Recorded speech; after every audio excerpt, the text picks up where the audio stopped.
Good afternoon, everyone. Hindi ko lang mapalagpas yung buzz na narinig ko kanina habang kayo nag-victory group, Discipleship Sunday. Ang sarap pakinggan. Of course, may ganun ding buzz sa palengke, no? Pat sa inyo, ibang klase yung buzz. Because you're talking about the Word of God, ibang klase yon. Tapos, hindi rin sa marketplace ng mga stocks exchange.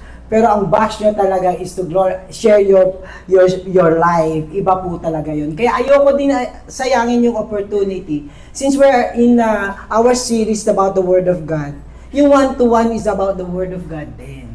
So kanina po, in-invite kayo ni Benz na connect kayo sa Victory Group. Kasi sa Victory Group, mas marami pa kayong oras sa pag-usapan ang salita ng Diyos. Yes. And then, lalo na sa one-to-one po, 7 sessions yun, na ang pinag-uusapan talaga, yung salita ng Diyos. At mula doon, nahugot tayo kung paano lalo tayong magiging malapit at nagiging matatag sa ating pananampalataya at sa ating buhay kasama ang Diyos.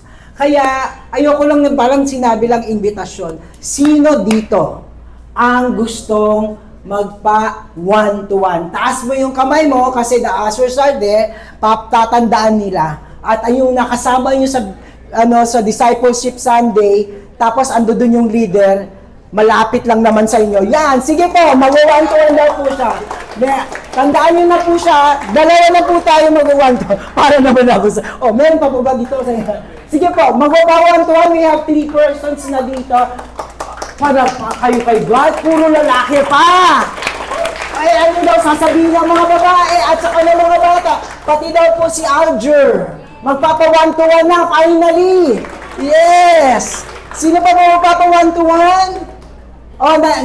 Ushers po at saka yung mga Victory Group leaders, kumuha po kayo ng Get Connected card doon at okay, sa one-to-one, please, pa-sign up nyo po sila and then, ipupuntahan na po namin kayo kasi ayaw natin na parang imbitasyon lang walang call to action. Now, may call to action na po tayo. Amen po ba? Yan, maraming po salamat. Pwede na tayong umuwi. May 4 na gusto na magpa-one-to-one. Kasi ang bias natin, honor God and make disciples. Okay, I rarely open in question. Birang-bira ko yun kasi lagi siyang ginagamit. Mayabang ako Sabi ko, wag naman yung paragi, lahat sila tanong ng tanong pag nag-explain simula. Pero today, this afternoon, magtatanong ako.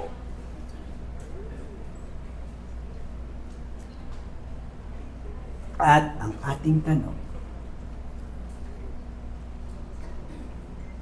what if there is no Bible? Natanong niyo ba yun? Ngayon, pag yun yung tinanong mo, anong reaction mo? Paano na ang mundo? Paano na kaya pag walang Biblia? Then you nag-i-imagine ka, paano kaya ang mundo ngayong buhay ko? Paano ako kung walang Biblia? Hindi natin kailangan mag-imagine.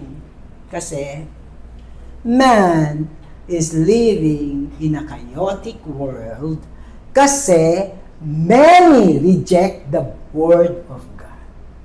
As if the Bible does not exist. Totoo naman to.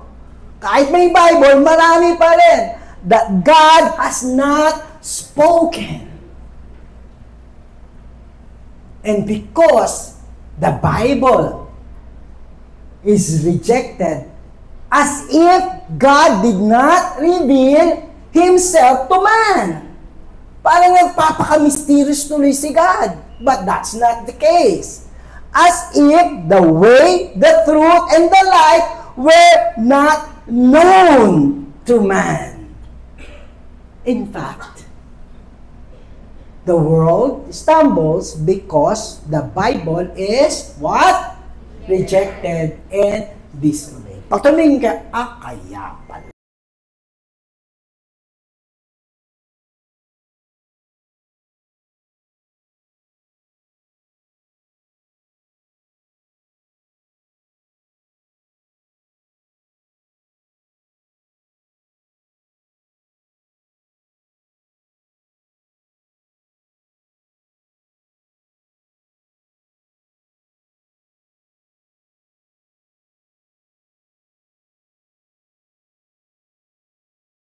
goes personal, including personally our purpose and God's will in our life. Personal, the whole world, and personally.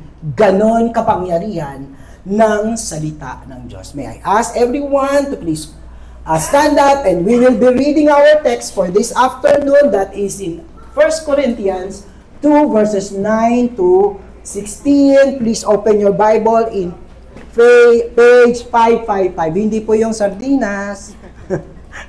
Okay po, page 555. Nasa first column po siya nung page. Are you with me in the page? Yes, okay. Ako, hindi ko na, yan.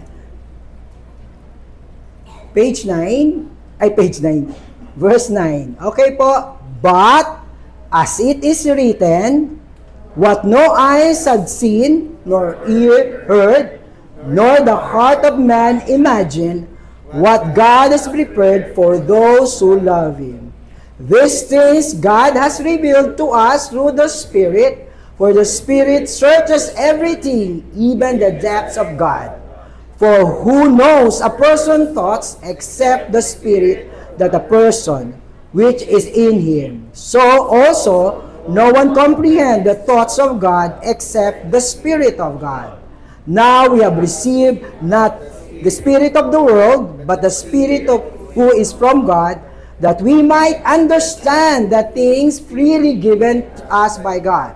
And we impart these words not taught by human wisdom, but taught by the Spirit, interpreting spiritual truth to those who are spiritual. The natural person does not accept the things of God, for they are folly to him, and he is not able to understand them, because they are spiritually discerned. The spiritual person judges all things, but is in himself to be judged by no one. For understood the mind of the Lord as to instruct him. But we have the mind of Christ. Father, we thank you. Thank you for the Spirit who gave us this word.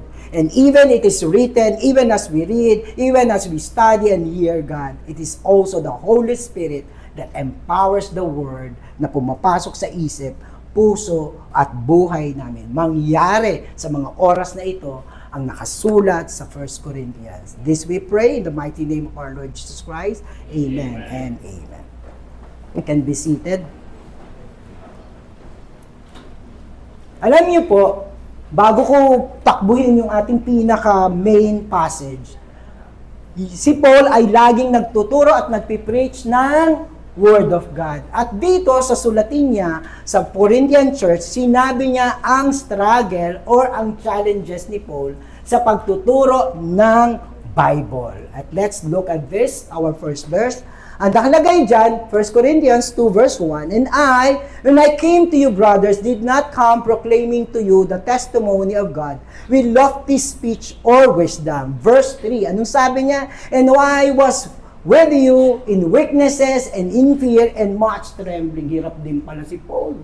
Si Paul na to ako kung gaano ko galingan kay Paul sa mga sinasabi niya. Pero alam niyo, he struggled. Particularly sa pag-preach ng Bible at ng Word ng kay Christ. Bakit po? Kasi dito, makikita po natin sa chapter 1, anong klase yung kanyang audience. Makita po natin, for Jews demand sign, and the Greeks seek wisdom. But we preach Christ crucified, tapos anong tingin nila kay Christ crucified and the Word of God? Stumbling block to the Jews, and fully to the Gentiles. Imagine mo, yun ang reception sa kanya ng pagpipreach na tungkol kay Kristo. Noon, yes, hanggang ngayon. Bakit ba? Puntahan natin yung mga Griego. They seek wisdom and they see the Bible and Christ as kahunghangan, folly, foolishness. Bakit? Kasi mayabang ang mga Griego. At ang pinagmamalaki nila yung kanilang perfect culture and perfect wisdom. Yung mga uso-uso ng philosopher noon, mga Griego yon. At alam nyo, bakit sila nagmamalaki? May tinatawag tayo sa history na Hellenization. Nung time ni Alexander the Great, siya yung pinakamalawak na conquering the whole world. Kasi yung mga Babylonian, kinonquer nila, kaya hindi lang sila kingdom empire. Siya, Assyria, Persia, sinasakop nila. Pero the widest, and the powerful conquering of the whole world is Alexander the Great.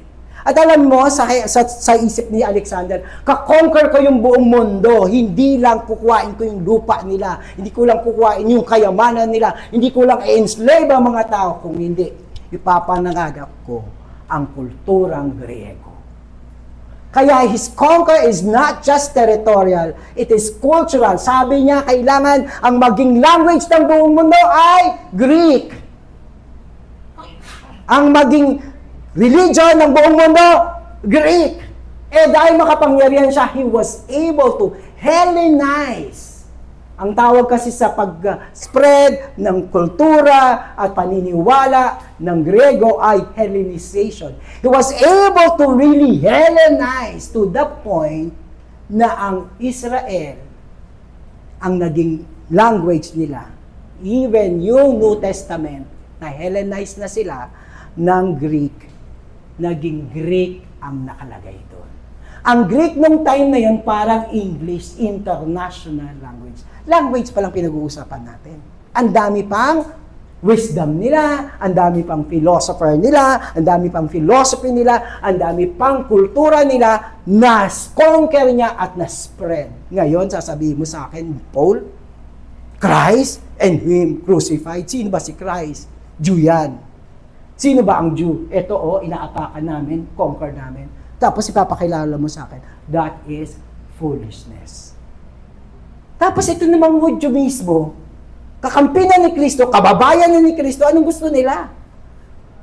Stumbling block, they want, demands, signs and wonders, magpakita ang gilas ka. Christ and His Word is stumbling blocks to the demanding Jew. Show off! Paano kung maniniwala sa iyo? Magbimala ka ng maraming tinapay. Magpagaling ka. Wonders, give us what we want.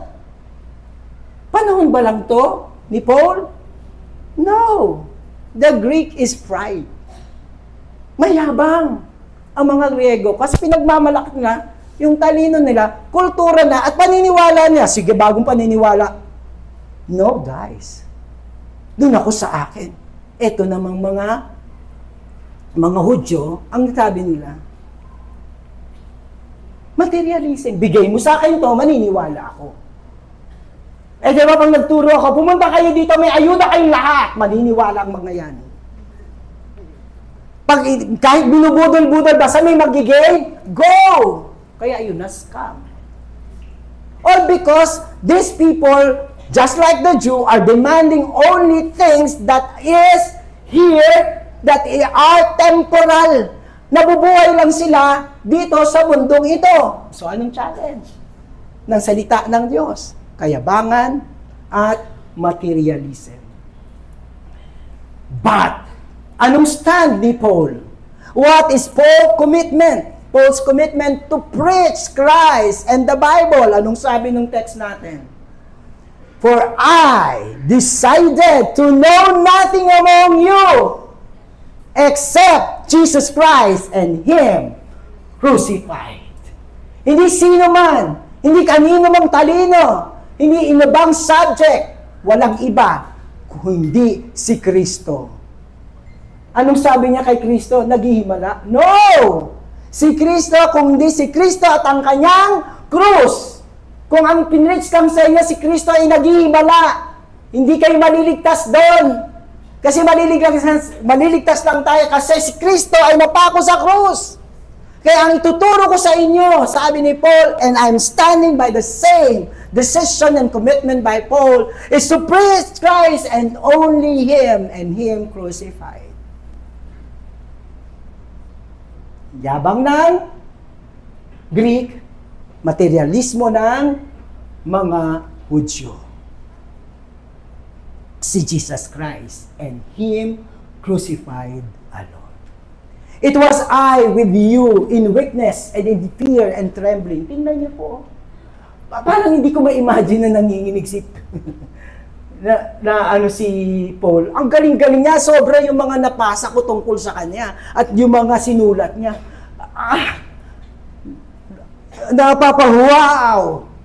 Pero sabi niya, in much trembling and fear, and my speech and my message were not in plausible words of wisdom. Saan siya? But in the demonstration of the Spirit and of power. Anong sinibig sabihin dito ni Paul? Hindi ako pumupunta sa inyo, ang galing-galing ko.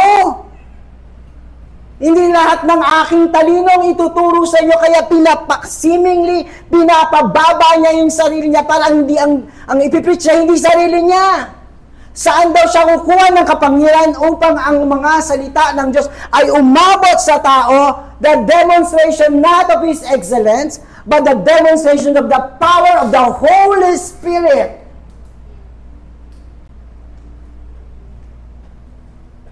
Anong sabi niya?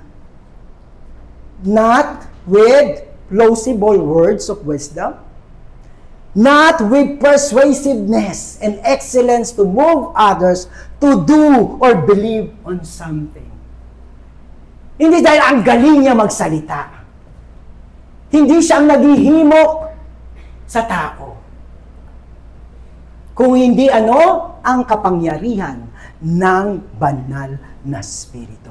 Ang dependence, ang reliance niya, ay hindi sa kanyang subject lang na siya nagawa. Kung hindi si Kristo at ang hihipo sa tao ay walang iba, kundi mismo ang salita ng Diyos, hindi salita ng tao. Kung hindi salita ng Diyos. At dahil doon, ang kapangyarihan ng banal na Espiritu ang hihipo sa puso ng bawat isa. But He wanted to see the Holy Spirit working among them, especially through the very Word of God. Alam niyo po ba, saan nanggagaling ang anointing? Saan yung magagaling yung salita ng Diyos na kumikilo sa mga tao? Hindi sa galing ng nagpagsalita. Of course, they do their assignment. Of course, marami silang pwedeng gawin. Pero, ang reliance, ang sinong hihipo sa tao ay hindi kapwa-tao. Kasi yabangan tayo at may iba tayong intensyon. But, both the Corinthians then and now, we cannot deny the experience of the Holy Spirit's power moving in us, especially during our encounter with Jesus Christ. Sino ang nagbigay sa iyo ng gospel? Yung nang nauutal-utal pa nga eh. Yung hiyang-hiya pa nga, sinasabi niya sa akin, for God so loved the world that He gave His only begotten. He is not as eloquent, yet na-convert ka. Yet nakita mo na ang kailangan mo, higit sa lahat, walang iba kundi si Kristo. Natutunan mo na ang kaligtasan ay wala sa gawa ng tao. Ikaw ay pinapatawad ng Diyos kasi namatay siya sa krus at ang dugo na nagbubos kanya sa krus ay kaligtasan mo, kapatawaran ng iyong mga kasalanan. Talaga, ang sama-sama ko, paano ako maliligtas? But because of the simple deliverance or delivery of the Word of God, empowered by the Holy Spirit, na-convert ka. Pag nga 3 beses mo nang sinyer, kasi po talaga, nung araw na yun, talaga. Di ba? Who says that? Who do that? Kinamit na kasangkapan ng Diyos ang tagapagsalita, pero it is the power of the Holy Spirit and the power of the Word that converts us, that touch our hearts. Anong sabi din ni Paul sa Corinthians, sa verse 1, chapter 1? But to us who are being saved, it is the power of God. Of course, we have great gratitude dun sa mga nag-share. Pero ang pinakadulo at pinakasimula, ang pagpapasalamat natin sa kapangyarihan ng Diyos at ng kanyang salita. For it is written, I will destroy the wisdom of the wise and discernment of the discerning I will thwart. Because of the word of God, sisirain ko ang kayabangan ng mundo, ang katalinuhan ng mundo dahil sa salita. Sino sasama sa akin tatayo sa salita ng Diyos against all the philosophies and excellence of people and their wisdom? Walang tatalo. Lalo na ngayon, lahat na may mema. Lahat na. Dati lang yung may entablado, dati lang yung mga figura. Sino ba bang influencer ngayon? Sino ba nagsasabi ng dito, ito tama dito? Eh kaya sa sobrang marami na magaling eh, nag-aaway-away na eh. Di ba? Sabog na yung mundo kasi lahat magagaling. But I tell you, there's one will remain. The wisdom of God written in the Bible. It will thwart all the wisdom of the world. The Bible and the Gospel is the power and wisdom of God. Huwag mong sabihing mababa ka kung ang Bible ang iyong pinaniniwalaan. The Spirit and the very word of the Bible powerfully working in our hearts and mind and spirit, leaving no doubt and establish faith in us. I am a preacher. I do all the necessary things to prepare. Kung nagluluto kayo, magluluto kayong 2 oras sa masarap na apritada. Eh, since tayo, you are what you eat. Kami mga pastor at preacher, magluluto kami Miyerkules pa lang. Tapos Huwebes, tapos Biyernes, tapos Sabado ng gabi, tinitingnan, masarap ba? Tama ba? Pero all these preparations are nothing if we rely on ourselves. If I'm here, standing here, kasi ang dami kong ginawa, ang dami kong preparation. Kaya, iiyak kayo mamaya. Kaya matatouch kayo. Kapag taas ang kamay, taas kayo. But it's not the demonstration of the skillfulness and eloquence of the person. We should rely on the power of the Holy Spirit. Minsan nga nahihirapan kami kapag, pastor, sobra talaga kanina. Hirap na hirap na ako. Ate, ayoko namang mag-arte. Wala po hindi sa akin. Hindi ako gumagana, sabi ko, thank you. Praise the Lord, salamat. There are times na uupo na lang ako dyan pagkatapos nakita ko ang Diyos, ang banal na Espiritu ang kumilo sa inyo, iiyak na. Gusto ko na dito umiyak. At times pa nga, uupo na ako ganyan. But no. This is the demonstration of the power of the Holy Spirit. So that your faith may not rest in the wisdom of man, but in the power of God and His Word. Paul was faithful to the Word of God, fully submitted and relying to the Holy Spirit alone. Our faithfulness to the Word of God comes with the inspiration and anointing of the Holy Spirit. Gusto nyo ng anointing? Huwag kayong umasa sa galing nyo. Hayaan mong maging faithful ka sa salita ng Diyos. Kaninong salita yun? Kay God. Sino nag-inspire yun? Holy Spirit. Sino mag-a-anoint yun?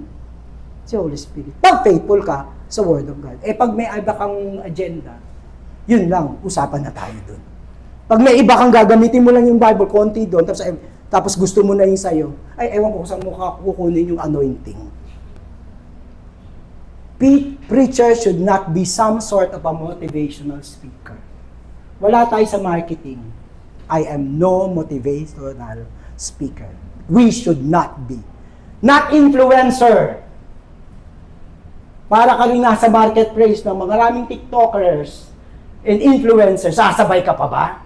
You are not an influencer. Not an entertainer. Nagsisiksikan na doon, huwag ka nang sumali. Hindi ka rin politician, preacher ka. Don't sound like a politician.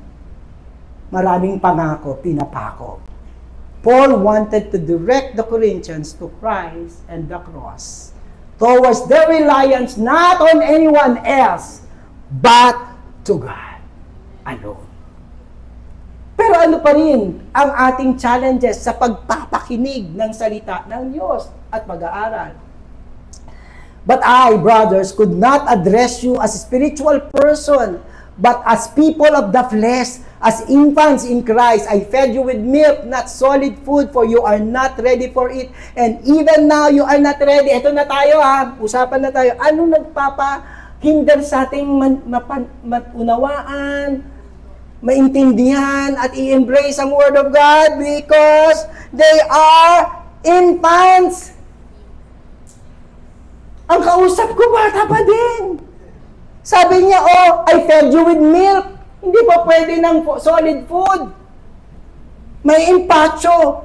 We can never be infants for the rest of our lives. We should be grounded in the Word of God. Yung ating ipin, yung ating bituka, ay kumakain na ng solid food. These are the strong words of the God. Ang tagal-tagal na natin kumakain ito, bakit parang hindi pa rin maintindihan? Isa pang dahilan, anong sabi pa rin dito sa text na to, we do not grow in our faith and in the knowledge of God kasi hindi tayo patuloy na nakikinig or ina-absorb siya because hindi daw tayo mga spiritual person. I could not address you as spiritual people. Ang focus pa rin is human passion, one's pursuit in this material and temporal world. Meron ba ako makukuha dyan? Lord, bigyan mo ako nito ha. Kaya bakit bumongga ang prosperity gospel? Bumongga siya worldwide. Ano ba sinasabi ng prosperity gospel? Pumunta kayo, Lord, bibigay lahat. So ngayon, kapag tanggalin mo yan, mali yan. Ay, teka muna, usapan nito, bibigyan mo ako eh. Maintindihan ba ang salita ng Diyos? So we struggle with that. Anong intention natin sa pakikinig ng salita ng Diyos? Anong purpose natin dito sa mundong to, sa bubuhay to? Dito sa mundo, materialism is only glued on this temporal material world. Paano yung iba, eternal values? Paano yung life after this? Hindi tayo mga manok, pagkatapos dito ay pwede na tayong itinola. Meron tayong spirit. Meron tayong pupuntahan.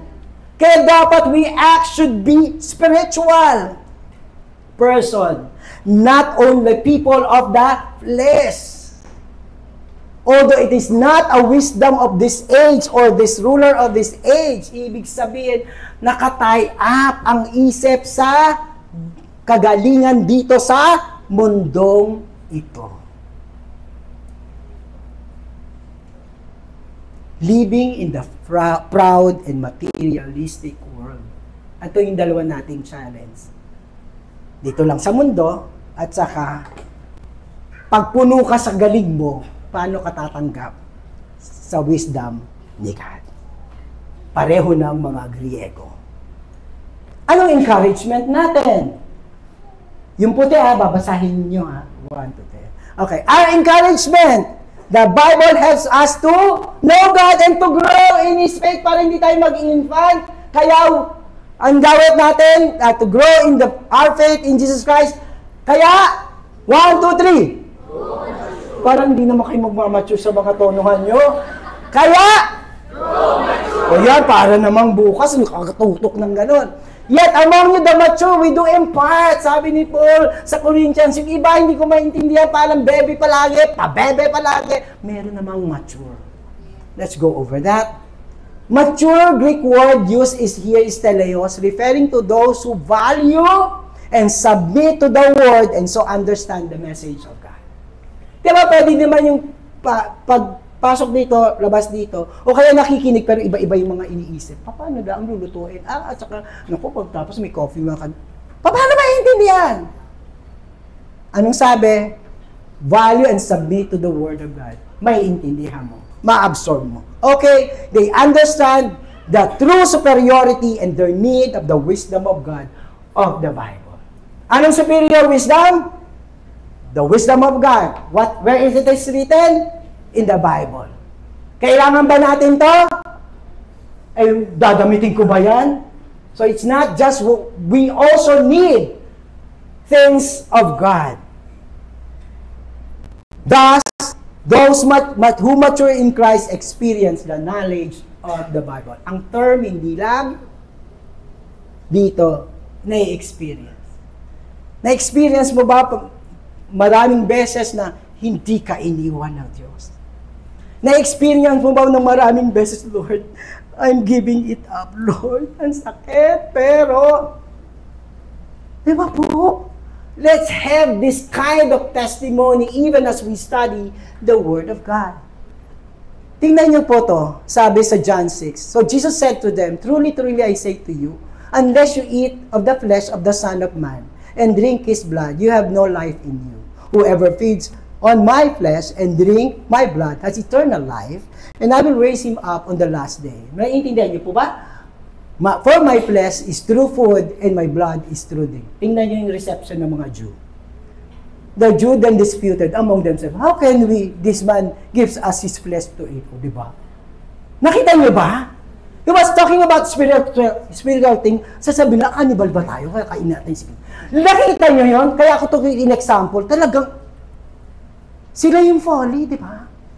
Sinabi ba ni Jesus Christ, sige, inumin yung dugo ko? Ngayon na! Pero bakit ganun yung reception nila? They are so materialistic and looking only for the need of their life and body. And dito lang. Kaya nung akala na kainin nyo, kakainin ka namin. Ganon ka-literal. Ganon ka-infant. Ganon ka-babaw. Ang sabi ulit ni Paul, the natural person does not accept the things of the Spirit of God. Pag puro ka material, puro natural lang dito, for them, they are folly. He is not able to understand them because they are spiritually discerned. Makakausap ko kayo with flesh and blood, mata, yan, nakikita ko kayo. Saan ang Spirit? Are you with me? Are you with one another? Kasi itong pinag-uusapan natin ay spiritually discerned. Because we are also spiritual being. Hindi lang tayo kinreate ng Diyos, bata, physical, kakain, matutulog, magbibihis, tatanda, mamamatay, tapos ititinola na. We are and we have Spirit in us. Hiningahan tayo ng Diyos at may Espiritu. Ang Espiritu ay nakakonekta kay God. Kaso nung nagkasala tayo, tayo ay dead in spirit. Nung naging Christian tayo, we are born again. Now our spirit is alive in Christ. Kaya ang encouragement, ulitin ko kayo ulit sa white font Our encouragement, the Bible and Christ is revealed to us by the Holy Spirit. Hindi ko napapaulit. Let's go over. These things God has revealed to us through the Spirit, the Holy Spirit. For the Spirit searches everything, even the depths of God. So also no one comprehends the thoughts of God except whom? Ngayon, kung sa Spirit of God, nilagay niya na sa Bible, ang kausap natin ay ang Diyos. At tinuturo niya at sinasabi niya kung ano ang kalaliman ng ating Diyos. Kung anong isip, kung anong gusto ng Panginoon. Now we have received not the spirit of the world, but the Spirit who is from God, that we might understand the things freely given to us. Binigay ba ito na may bayad? It is by grace. It is the Almighty Creator speaking to us. Wow! Di ba pag tapos ng concert, nakaharera sa likod, para kakausapin ko, picture lang, kasi si Opa. Gigil na gigil ka, pirma lang, makita ka na, makausap lang kita. Di ba po? Pero si God, hindi ba mahirap kausap? Hindi ba siya nakikipag-usap sa atin? It is freely given to us and we impart in this world, not taught by human wisdom, but taught by the Holy Spirit. Interpreting spiritual truth to those who are, we go, to those who are, And we go. Ay, yung isa pa, we go. Ay, parang di na ako magpapaquiz mamaya. Kasi mapaperfect niya na. So what we do? And our encouragement in hearing and studying the Bible. 1, 2, 3, go!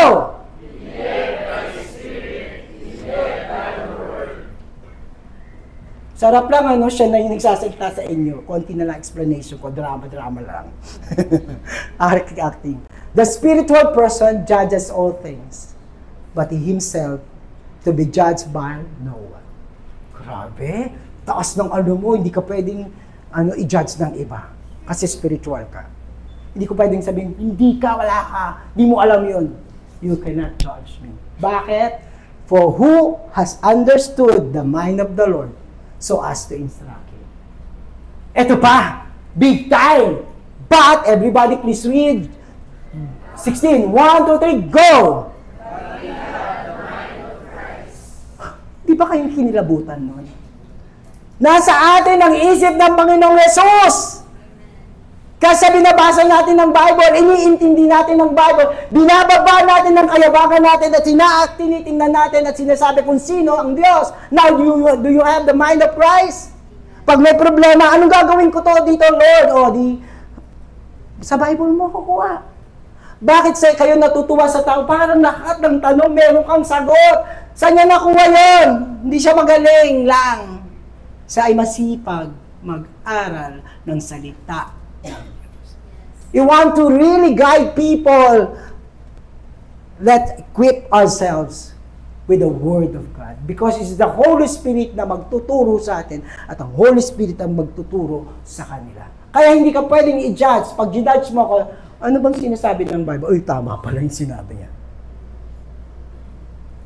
O kaya, ginudge ka niya, hindi kayo pupunta sa langit. Ang yabang ng stand ko.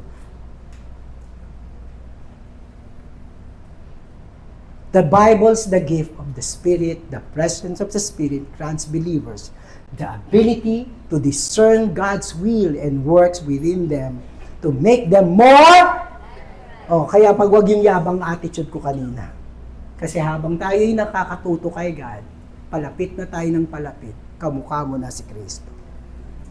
Kasi kung nakita mo yung character ni Jesus Christ, hahabulin mo yon by the grace of God. Anong admonition ni God? Balikan lang natin yung parang literal na kausap niya. Kakagatin ka namin, Lord. Itong admonition niya. Whoever feed on my flesh and drink my blood abides in me and I in him. Di ko na-explain yung feed and drink my blood baka kailangan niyo pa. Hindi, joke lang. As the living Father sent me and I live because of the Father, so whoever feed on me, he will live because of me. What is drinking and eating and drinking of God? He abides in me, and I in Him. Besi-besi kay God. Hindi pwedeng mabuhay nang hindi konektado kay Jesus. Kaya we pray. We read the Bible. We always converse with God. For whoever feeds on Jesus and the Word, he will live because of me. He will live because of me. Anong purpose? To live dahil kay Kristo. Anong sabi ni Paul? I do not want to know any one of you but only Jesus Christ and Him crucified. Eto na naman, yung mga literal. After this, many of His disciples turned their back and no longer walked with Him. So Jesus said to the 12, do you want to go away as well? Kung ang mundo, ang ibang tao, tinalikuran si God. Sabi niya sa disciple, kasama ko kayo. Tinuruan ko kayo. You experienced me. We have this bonding. I have taught you my wisdom. Ang tanong niya, kayo rin ba aalis? Worship Him, please.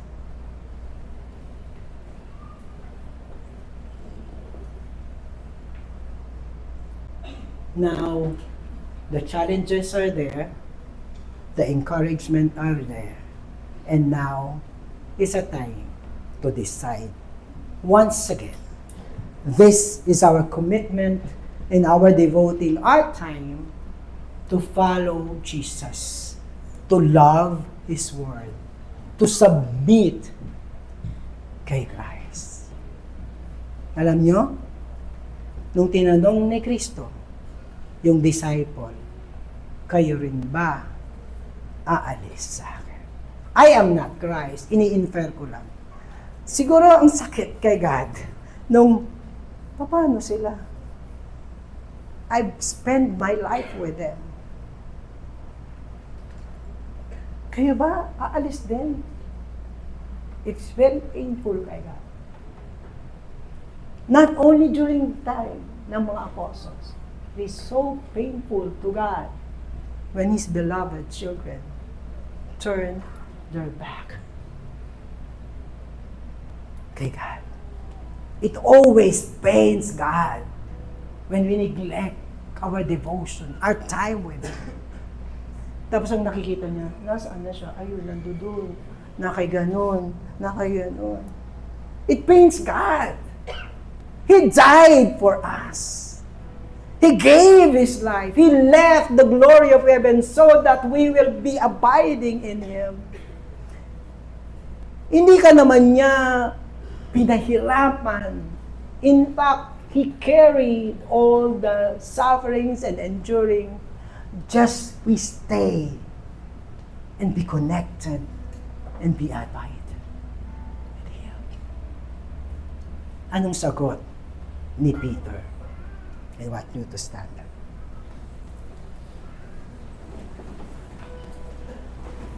Samahan niyo ako at makiisa if we are really with Peter in our commitment to Christ and His Word. John 6, verse 68. And 1, 2, 3. Simon Peter answered Him, Lord, to whom shall we go? You have the words of eternal life, and we have believed and have come to know that you are the Holy One of God. Ulitin po natin, Lord, to whom shall we go? You have the words of eternal life, and we have believed and have come to know that you are the Holy One of God. Let's bow our heads and let the worship team lead us in our consecration of ourselves to God and in His Word, submitting to the power of the Holy Spirit. The Holy Spirit is now moving in our midst. Let's pray.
Lord, Lord, from Paul himself,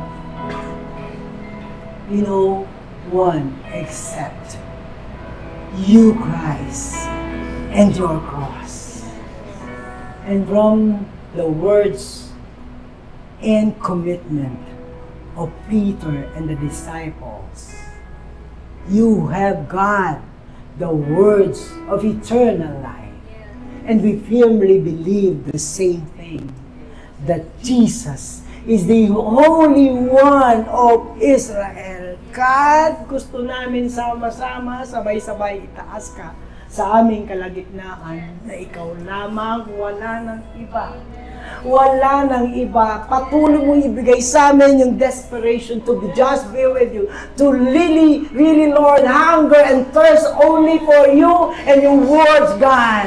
Lord, give us that kind of heart. Holy Spirit, send in your power that we will hunger for you, that we will long for you, that we will be desperate to only you.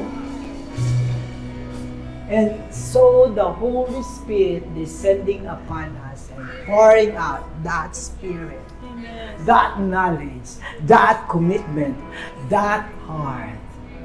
May the power of God and the power of His Word and the power of the Holy Spirit cover each and every one of us.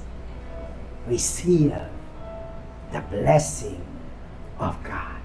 In the name of the Father, Son, and the Holy Spirit. Amen. Amen.